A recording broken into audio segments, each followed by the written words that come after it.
Hello guys, welcome to Techavro channel. Hope you're doing well. In this video, I'm gonna tell you use Gemini for academic research tips.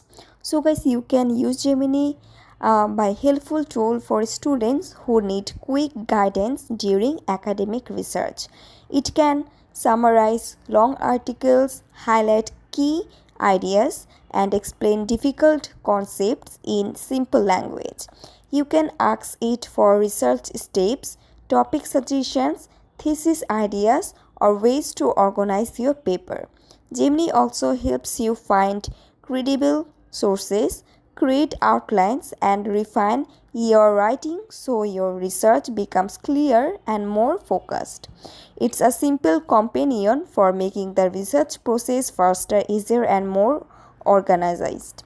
So guys, that's it. I hope this video was helpful to you. If it was, then please give a thumbs up and hit the subscribe button, and thanks for watching the video.